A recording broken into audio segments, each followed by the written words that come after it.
तो आज हम करने वाले हैं रिवीजन इकोनॉमी का। इकोनॉमी की सेकंड यूनिट का रिवीजन कर रहे हैं। तो उसमें बीमा माला ये रह गया था, उसी का रिवीजन। तो बीमा पढ़ते हैं। बीमा दो पक्षों के बीच एक कानूनी समझौता है। बीमा कंपनी और बीमाकर्ता और व्यक्ति, बीमा व्यक्ति यानी बीमा धारक यानी बीमाकर्ता यानी कंपनी और व्यक्ति यानी बीमा धारक के बीच समझौता होता है। बीमा कंपनी बीमाकृत आकस्मिकता के होने पर बीमित व्यक्ति के घाटे को कम करने का वादा करती है। यानी जिसने बीमा करवाया है तो व्यक्ति के घाटे को कम करने का वादा करती है। बीमा धारक बीमाकर्ता द्वारा किए गए वादे में प्रीमियम का भुगतान करता है, यानी निश्चित राशि का भुगतान करता है वो। फिर है आकस्मिकता वह घटना है जो नुकसान का कारण बनती है। तो किसी घटना के कारण नुकसान होता है, वह आकस्मिकता है। इसमें बीमा धारक की मृत्यु या संपत्ति के नुकसान ऑब्लिक विनाश हो सकता है। तो इससे क्या होता है, बीमा धारक जो है, बीमा धारक की मृत्यु हो सकती है, उसकी संपत्ति का नुकसान होता है, तो उसका भुगतान करती है कंपनी। बीमा की विशेषताएं और प्रकृति कैसी है, तो इसमें जोखिम से सुरक्षा देने के लिए। फिर सहकारिता की भावना पर आधारित है ये। बीमा में समस्त बीमितों की जोखिमों को बीमाकर्ता को अंतरण कर दिया जाता है, यानी जो बीमा करवाता है वो अपने जोखिम को बीमाकर्ता को दे देता है। बीमा में जोखिम को समाप्त नहीं किया जा सकता, परंतु जोखिम की अनिश्चितता को कम किया जा सकता है। यदि जोखिम आ गया और कुछ दुर्घटना घटित हो गई तो उस जोखिम में जो सहायता राशि प्राप्त होगी तो अनिश्चितता को वो कम करता है। बीमा का इतिहास, तो आधुनिक बीमा का विकास 13वीं सदी में हुआ था और बीमा में जोखिम को बताया है कि समाप्त नहीं किया जाता, वही है। तो 13वीं सदी में इसे माना जाता है सर्वप्रथम समुद्रिक बीमा का विकास हुआ। बीमा सिद्धांत का इतिहास समुद्र व्यापार के प्रारंभ से ही संबंधित है, यानी समुद्र में जब व्यापार शुरू हुआ यूरोप से तब बीमा होने लगे थे। तो मध्यकाल में विदेशों के साथ माल का आवागमन अधिकांश समुद्री मार्ग से ही होता था। पहले होता था जो समुद्री जोखिमों से बचाव हेतु व्यापारी एक समझौता कर लेते थे कि मार्ग में होने वाली हानि को व्यापारी हितों के अनुसार बांट लेंगे, यानी जो हित होगा उनके अनुसार आपस में बांट लेंगे। इस कारण ऋण देने की प्रथा भी थी, जिसे बैट मरी बैंड कहा जाता है। फिर आधुनिक स्वरूप का प्रारंभ 1653 में हुआ, जब लंदन के विलियम गिब्बनसन का 1 वर्ष का जीवन बीमा कराया गया। तो लंदन में शुरू हुआ आधुनिक बीमा 1653 में। फिर भारत में बीमा का इतिहास क्या है, तो बीमा की उत्पत्ति प्राचीन काल में सभ्यता के साथ हुई, मतलब बीमा की उत्पत्ति और विकास है जो प्राचीन काल में था। जैसे कि पहले संयुक्त परिवार प्रथा थी, तो बीमा की ही तरह वो काम करता था। यदि परिवार में कोई मर जाता या अपंग हो जाता या बेरोजगार हो जाता तो उस व्यक्ति को उसकी पत्नी व उसके बच्चों की देखभाल परिवार के अन्य लोग करते थे। तो इस तरह बीमा लोग चलता था। फिर है इसी में 1819 में ओरिएंटल लाइफ बीमा कंपनी भारत की धरती पर कार्यरत होने वाली पहली कंपनी है, ओरिएंटल लाइफ। फिर 1870 में मुंबई म्यूचुअल लाइफ बीमा सोसाइटी मुंबई में आई, ये भारत की पहली जीवन बीमा कंपनी जिसने अपना व्यापार शुरू किया। तो 1819 में पहले ओरिएंटल लाइफ बीमा कंपनी भारत की धरती पर कार्यरत हुई। फिर 70 में मुंबई में ये मुंबई म्यूचुअल लाइफ सोसाइटी। 1912 में इंडियन लाइफ बीमा कंपनीज एक्ट जीवन बीमा व्यापार को व्यवस्थित करने वाला कानून बना। फिर जीवन बीमा को व्यवस्थित तरीके से करने वाला कानून बनाया गया।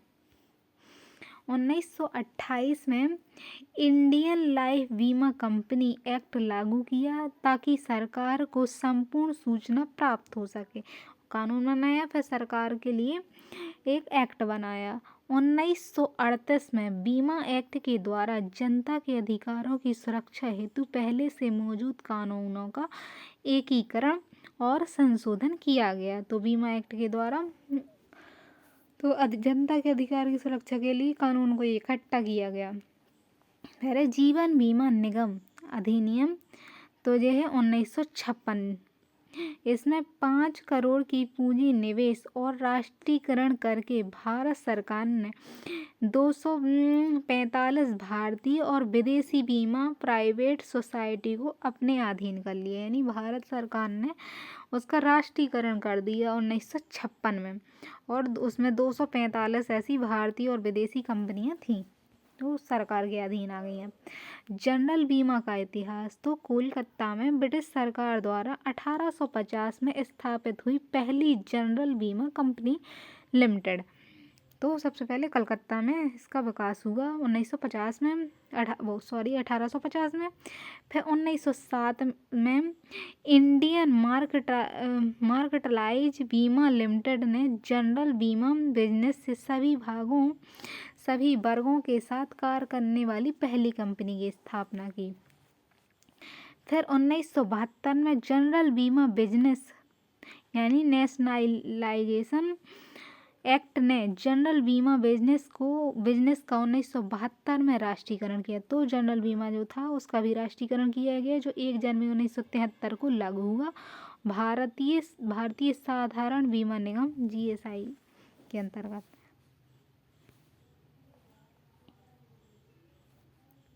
फिर GSI एकमात्र पुनर्बीमा कंपनी, यानी जितनी बीमा कंपनियां हैं जो सबका बीमा करती हैं उनका भी बीमा करती है जो कंपनी, वो है GIC।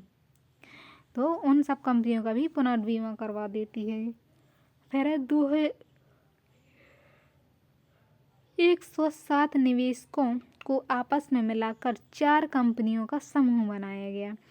तो 4 कंपनियां कौन सी? द नेशनल बीमा company limited, the new India बीमा कंपनी लिमिटेड, द ओरिएंटल बीमा कंपनी लिमिटेड और द यूनाइटेड इंडिया बीमा कंपनी लिमिटेड। तो नेशनल बीमा कंपनी लिमिटेड, न्यू इंडिया बीमा कंपनी लिमिटेड, द ओरिएंटल और यूनाइटेड इंडिया कंपनी लिमिटेड, ये 4 प्रकार की 107 निवेशकों से मिलकर कंपनी बनी। फिर जीवन बीमा है बीमा पॉलिसी, जहां पॉलिसी धारक मृत्यु के बाद अपने परिवार के सदस्यों के लिए वित्तीय स्वतंत्रता सुनिश्चित करता है। यानी परिवार में किसी व्यक्ति की मृत्यु हो जाती है तो उसके परिवार को रुपए मिलते हैं। मृत्यु या विकलांगता की स्थिति में वित्तीय मुआवजा प्रदान करती हैं ये कंपनियां।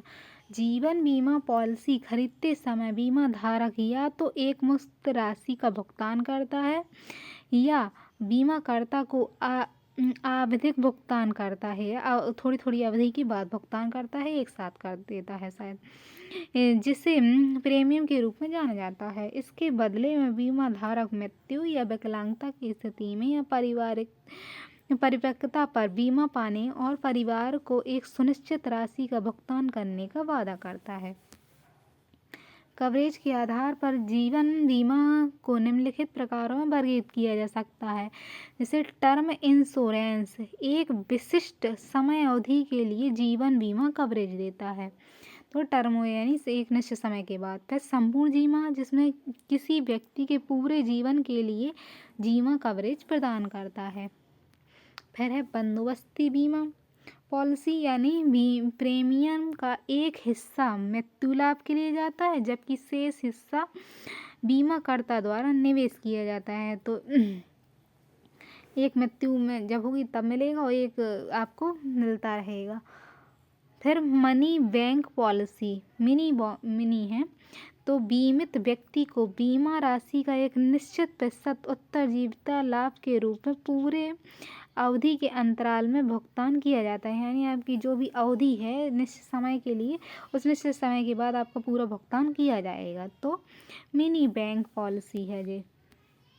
फिर है पेंशन योजनाएं, इन्हें सेवानिवृत्ति योजना भी कहा जाता है। बीमा और निवेश का मिश्रण है, यानी बीमा भी व्यक्ति को उसी में हो जाता है और व्यक्ति उसमें अपने पैसे भी जोड़ लेता है, निवेश कर लेता है, तो इनका मिश्रण है। तो पेंशन योजनाएं हैं। फिर प्रीमियम का एक हिस्सा सेवानिवृत्त कोष के लिए निर्देशित किया जाता है, जिससे बीमा धारक की सेवानिवृत्ति के बाद एक मुश्त या मासिक भुगतान के रूप में भुगतान किया जाता है। तो सेवानिवृत्त हो गए, जैसे रिटायर हो गए, तो बीमा धारक को उसके बाद मासिक हर महीने कुछ पैसे मिलते जाएंगे, तो पेंशन के रूप में या प्रीमियम उस टाइप का मिलता जाता है। फिर है बाल योजनाएं, पॉलिसी धारकों के बच्चों को जीवन भर वित्तीय सहायता प्रदान करती हैं। फिर यूलिप क्या है, तो बंदोबस्ती योजनाओं के समान प्रीमियम का एक हिस्सा मृत्यु लाभ की ओर जाता है, जबकि शेष म्यूचुअल फंड निवेश की ओर जाता है। तो एक मृत्यु लाभ के लिए रह जाता है, अपनी जो यूलिप बंदोबस्ती योजनाएं चल रही हैं, मृत्यु लाभ के लिए चला जाता है, और एक म्यूचुअल फंड में निवेश कर दिया जाता है, तो उसके शेयर के मतलब आपको समय के बाद मिलता है। सामान्य बीमा की तरह जीवन के अलावा हर चीज़ का बीमा किया जाता है, यानी यह मृत्यु के अलावा किसी भी नुकसान पर वित्तीय मुआवजा प्रदान करता है। जैसे इसे सामान्य बीमा सभी परिसंपत्तियों और देनदारियों को नुकसान या क्षति को कवर करता है, यानी किसी चीज़ की क्षति हो गई तो उसमें आपको पैसा मिलेगा और आप उस चीज़ को पुनः निर्माण करवा सकेंगे उसका, या नई खरीद सकेंगे। तो बीमा कंपनी वाहन का, चिकित्सा का, उपचार, आग, चोरी, यहाँ तक कि यात्रा के दौरान वित्तीय समस्याओं से संबंधित नुकसान को कवर करने के लिए सुनिश्चित राशि का भुगतान करने का वादा करती है। तो कंपनियां वादा करती है। चले, सामान्य बीमा लगभग किसी भी चीज़ और हर चीज़ को कवर कर सकता है, लेकिन इसके तहत उपलब्ध 5 प्रमुख प्रकार के बीमा हैं। ऐसे 5 प्रकार, जैसे स्वास्थ्य बीमा, तो चिकित्सा देखभाल की लागत को कवर करता है। फिर है अग्नि बीमा, आग के कारण अगर संपत्ति जल गई है, नुकसान हो गया है, तो उसको कवर करेगा। फिर यात्री बीमा, यानी देश या विदेश में यात्रा के दौरान गैर चिकित्सा आपात स्थिति से उत्पन्न होने वाली वित्तीय देनदारियों की भरपाई करता है जब आप यात्रा करते हैं तो। फिर है मोटर बीमा, मोटर वाहनों को दुर्घटनाओं, आग, चोरी और प्राकृतिक आपदाओं से होने वाले नुकसान से वित्तीय सुरक्षा प्रदान करता है। यदि ऐसी दुर्घटना हो गई तो आपको मिलेगा।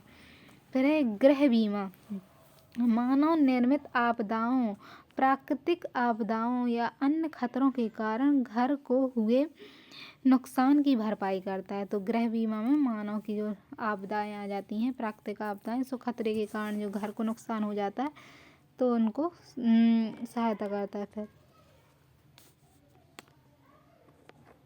फिर बीमा में समस्याएं हैं कि बीमा कंपनी के विकल्पों की कमी है, यानी ज़्यादा कंपनियां नहीं हैं तो विकल्प नहीं चुनने को मिलता, और कुशल मानव संसाधन की कमी है। फिर बीमा क्षेत्र में पर्याप्त पूंजी की कमी है, कि बीमा क्षेत्र में लोग बाग ज़्यादा बीमा नहीं करवाते, उसमें पूंजी कम लगाते हैं। और मानव संसाधन की कुशल मानव में मतलब कि उसमें काम करने वाले कुशल मानव की कमी है। फिर निजी क्षेत्र की भूमिका से ग्राहक सेवाओं की गुणवत्ता में वृद्धि होती है। फिर मल्होत्रा समिति 1993, तो बीमा क्षेत्र में पर्याप्त पूंजी की कमी है, उन्होंने बताया। फिर निजी क्षेत्र की भूमिका से ग्राहक सेवाओं की गुणवत्ता में वृद्धि होती है। निजी क्षेत्र यदि बीमा में काम करेगा आएगा तो ग्राहक अधिक जुड़ेंगे, यानी ग्राहक की और गुणवत्ता में भी वृद्धि होगी।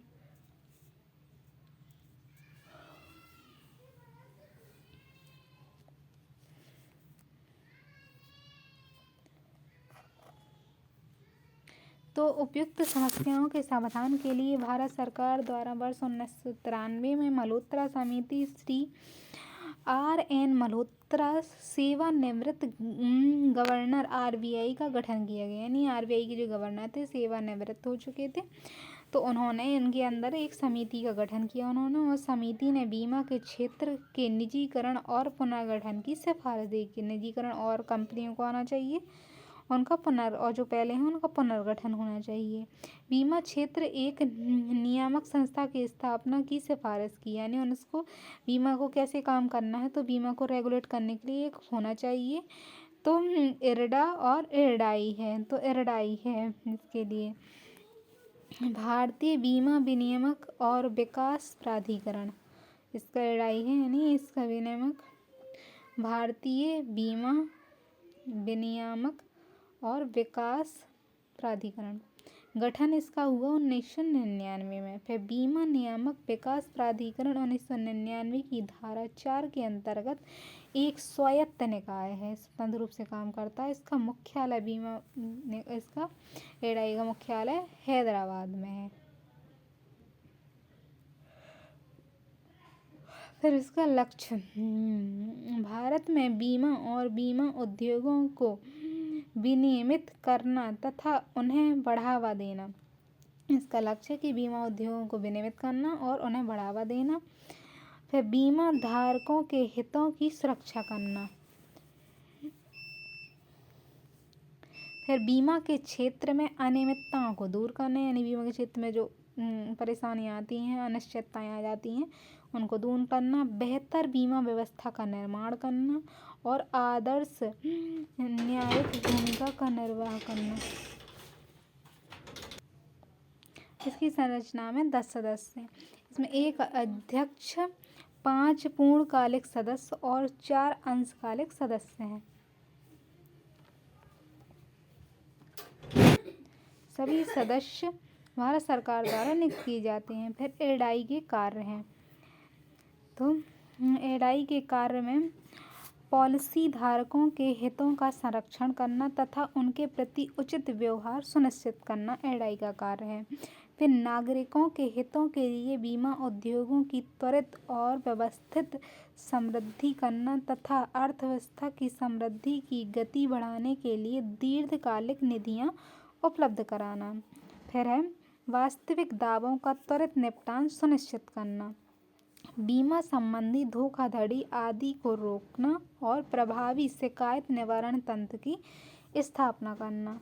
फिर बीमा के साथ संबंध रखने वाले वित्तीय बाजारों के निष्पक्षता, पारदर्शिता, सुव्यवस्थित कार्य संचालन को बढ़ावा देना तथा बाजार के खिलाड़ियों में वित्तीय सुदृढ़ता उच्च मानक लागू करने के लिए विश्वसनीय प्रबंधन सूचना प्रणाली का निर्माण करना।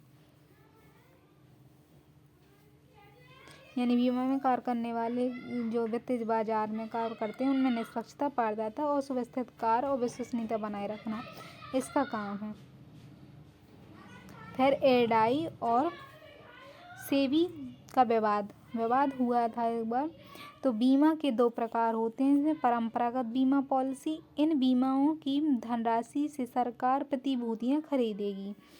परंपरागत हैं जो जिनसे सरकार प्रतिभूतियां खरीदेगी। और फिर यूलिप यानी यूनिट लिंक्ड एसोसिएशन प्लान, यानी बीमा पॉलिसी बीमा की धनराशि का निवेश शेयर बाजार, म्यूचुअल फंड में जिनकी अनुमति सेबी से ली जाती है। तो उसमें अगर ये निवेश करते हैं कोई म्यूचुअल फंड में तो सेबी से अनुमति लेनी होती है। वर्ष 2010 में इस प्रकार की 14 यूलिप बीमा कंपनियों से सेबी द्वारा जवाब मांगा गया, किंतु कंपनियों का दावा है कि एडाई ने अनुमति दे दी थी।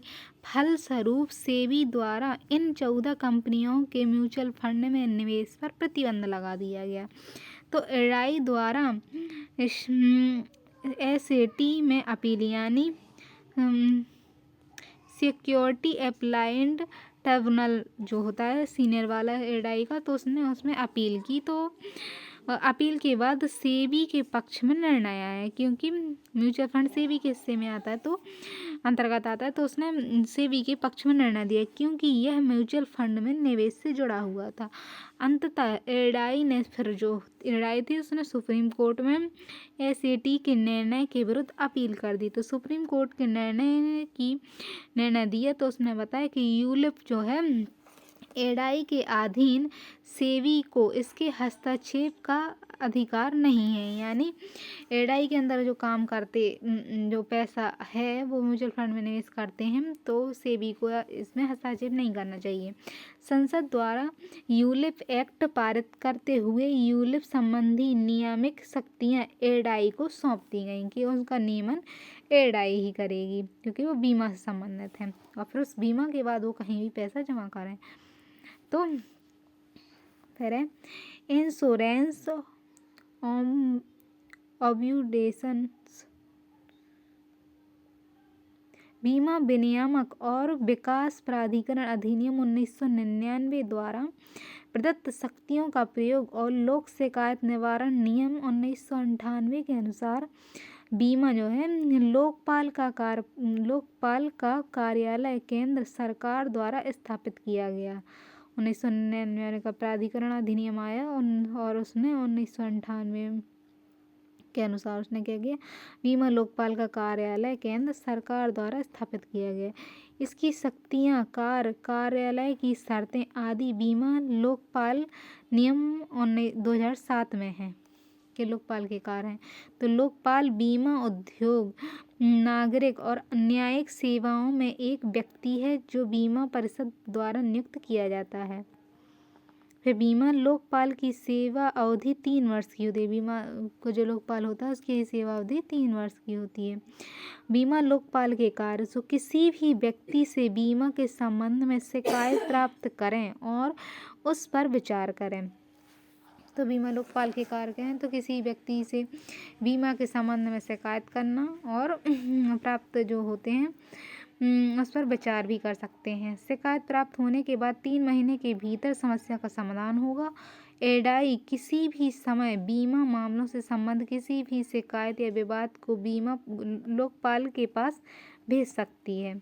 तो विवाद निपटान है लोकपाल उसका।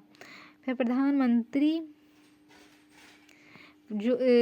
जीवन ज्योति बीमा योजना चलाई गई, 2015 में प्रारंभ हुई। इसमें 18 से 50 वर्ष की आयु के उन लोगों के लिए जिनका कोई बैंक खाता नहीं है तो उनके लिए जीवन ज्योति बीमा आई। और योजना के तहत 300 रुपये वार्षिक यानी प्रतिदिन 1 रुपये देना था प्रीमियम के रूप में और 2 लाख रुपए का जीवन बीमा मिलता था इसमें, यानी पूरे 1 साल में 330 रुपये। फिर योजना में दुर्घटना के साथ साथ सामान्य मृत्यु पर भी बीमा मिलता है। दुर्घटना के साथ जो होता है तो साथ में सामान्य मृत्यु पर भी मिलता है। इसमें धारक के नाम से बीमा किया जाता है और जिसमें वह अपने उत्तराधिकारी का नाम नामांकित कर सकता है। इसके बाद है प्रधानमंत्री सुरक्षा बीमा योजना, ये थी जीवन ज्योति वाली। अब है सुरक्षा वाली, वर्ष 2015 में ये भी प्रारंभ की गई। इसमें 18 से 70 आयु वर्ग हैं, आयु के लोग जिनका बैंक खाता है। तो दुर्घटना में मृत्यु पूर्ण और या मृत्यु हो गई तो या उसकी मृत्यु के पहले ही अगर विकलांगता हो गई तो 2 लाख रुपए या लगभग आंशिक विकलांगता में 1 लाख रुपए का बीमा होगा। इस योजना के तहत 12 रुपये वार्षिक प्रीमियम पर 2 लाख रुपए का दुर्घटना बीमा, यानी 12 रुपये वार्षिक हर साल मतलब 12 रुपये देने होंगे और 2 लाख का दुर्घटना बीमा हो जाएगा। धारक के नाम से बीमा जारी किया जाता है जिससे वह अपने उत्तराधिकारी का नाम नामांकित कर सकता है। फिर है अटल पेंशन योजना, ये भी 2015 में आई और इसका उद्देश्य गरीबों, वंचितों, असंगठित क्षेत्र के श्रमिकों के एक सार्वभौमिक सामाजिक सुरक्षा प्रणाली है। तो अटल पेंशन यानी गरीब, वंचितों को और असंगठित क्षेत्र के जो काम करने वाले उन्हें सुरक्षा के लिए है। ये 18 वर्ष की और अधिकतम आयु 40 वर्ष है। 60 वर्ष की आयु प्राप्त होने पर 1000 रुपये से 5000 रुपये तक की न्यूनतम गारंटी पेंशन के रूप में मिलेगी। यानी आपने जमा करवाया पैसा तो 60 वर्ष के होने के बाद पेंशन मिलेगी। इसमें बीमा धारक की मृत्यु होने पर पति या पत्नी को जीवन भर के लिए पेंशन मिलेगी। पेंशन फंड नियामक एवं विकास प्राधिकरण द्वारा प्रदर्शित। फिर स्वास्थ्य बीमा को लेकर एडाई के नियम, तो स्वास्थ्य बीमा में जो होते हैं उसके नियम बनाए एडाई ने, यानी स्वास्थ्य बीमा करने वाली सभी कंपनियों के लिए भारतीय बीमा नियामक और विकास प्राधिकरण एडाई के नए नियम हैं। इस 2024 में लागू हुए और स्वास्थ्य बीमा सुविधा को और अधिक सरलीकृत एवं प्रभावी बनाना था इसका उद्देश्य। बीमा कंपनियां यह सुनिश्चित करेंगी कि बीमा धारक को उसके बीमा से जुड़ी सभी जानकारी डिजिटल और भौतिक रूप से प्राप्त हो। और 1 जनवरी 2024 में लागू हुआ, ये हो गया है। कंपनियों को रसीद पर यह स्पष्ट रूप से लिखना होगा कि कितनी राशि तक के किराए वाले कमरे को बीमा धारक इलाज के दौरान ले सकता है, यानी स्वास्थ्य संबंधी जो बीमा कराएगी तो उसमें स्पष्ट लिखना होगा। ये बीमा कंपनियों किसी भी प्रकार की शिकायत दर्ज कराने तथा उसका निवारण करने वाले तंत्र की जानकारी भी लिखित रूप से अपने ग्राहक को देनी होगी। फिर पॉलिसी के लगातार 8 वर्ष के पूरे होने पर कंपनी बीमा धारक को बीमा के लाभ देने से किसी भी प्रकार से टाल मटोल नहीं करेगी। कंपनी द्वारा ग्राहक को यह भी बताना होगा कि पॉलिसी या नवीकरण करवाते समय किसी और कंपनी में पॉलिसी लेने पर ग्राहक को क्या लाभ और क्या नुकसान होगा। तरह है बीमा सखी योजना। तो प्रधानमंत्री द्वारा हरियाणा के पानीपत में महिला सशक्तिकरण और वित्त समावेशन के लिए भारतीय जीवन बीमा निगम की बीमा सखी योजना का शुभारंभ हुआ। तो हरियाणा के पानीपत से महिला सशक्तिकरण के लिए हुआ बीमा सखी। इसमें सरकारी स्वामित्व वाली भारतीय जीवन बीमा निगम LIC की एक पहल है। इसका उद्देश्य बीमा के प्रति जागरूकता हो और प्रचार प्रसार को बढ़ावा देना है और महिला सशक्तिकरण तथा वित्तीय समावेशन करना है। तो इसका लक्ष्य वित्तीय समावेशन, महिला सशक्तिकरण और जागरूकता का प्रचार। इसकी थीम 1947 तक सभी के लिए जीवन बीमा है। तो 1947 तक के लिए सभी 2047 तक के लिए जीवन बीमा करवाई है। लक्ष्य है कि महिलाओं को वित्तीय रूप से सशक्त बनाने के लिए 1 वर्ष में 1 लाख बीमा सखी के नामांकन का लक्ष्य है कि 1 लाख महिलाएं हर साल जुड़ें और 3 वर्षों की अवधि में 2 लाख बीमा सखियों के नामांकन का लक्ष्य है।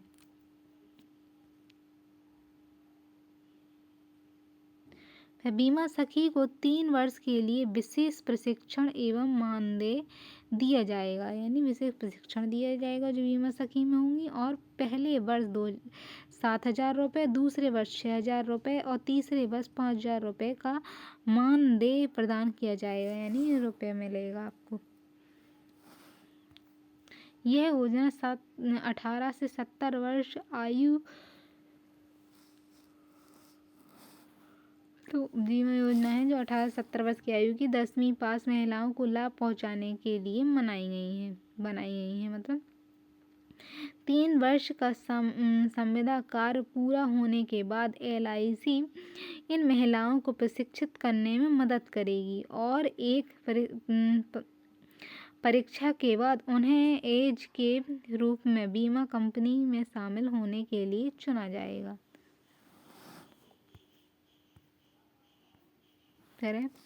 मानव विकास रिपोर्ट। तो मानव इसके रिपोर्ट के अनुसार गरीबी मात्र धन की कमी नहीं है बल्कि विकास अवसर की कमी है जो गरिमामय जीवन के लिए जरूरी है। तो विकास जो है मानव विकास की रिपोर्ट के